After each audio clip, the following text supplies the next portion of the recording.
said. Person can define as the structural, the functional, basic unit of life. All of these are made up of cells, which could be plant or animal. Living things are grouped into different type of organisms based on the number of their cells. We have the unicellular organisms. These are organs that are made up of only one cell, and that cell carries out all the function needed by the organisms. Example of those kind of organisms, we have the paramecium, we have the glands, we have the ammonia, we have the chlamydomonas. Multicellular organisms, multicellular organisms, these organisms are comprised of more than one cell, and they are complex organisms. That means they contain membrane branch structures. They have definite organs and systems. Various scientists contributed in the discovery of cell. Among the scientists, we have Robert Hooke.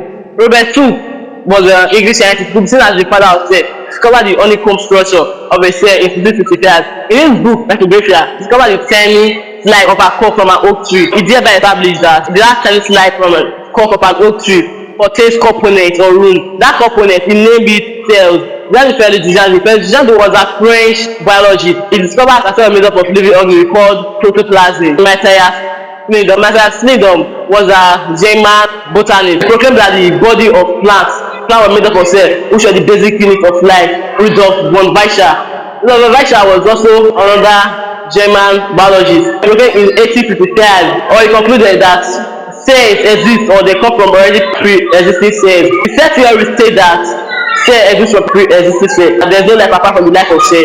All living organisms consist of simple or more cells. The cell carries out the function needed by living organisms, and the characteristics possessed by the cell are the characteristics of life. For example, all these cells carry out the characteristics of respiratory, movement, irritability, expression, and definite lifespan. Microscope can be defined as any instrument used in the laboratory to identify little or this microscopic organism. All these cannot be seen with the naked eyes and known as the microscopic organism. Type of microscope, we have the electron microscope, light microscope, we have the hand lens, we have the copper microscope. The hand lens microscope, this is the most commonly or the most simplest used microscope in the laboratory to detect or magnify living organisms or other shiny objects. Part of the microscope, we have lip, we have the stage, we have the adjusting knobs, we have the quartz adjust knobs, we have the illuminator. The illuminator, this serves as the light and is locally located at the base of the microscope. We have the rotatory laser slit or the nose sign. We have the adjustment clip.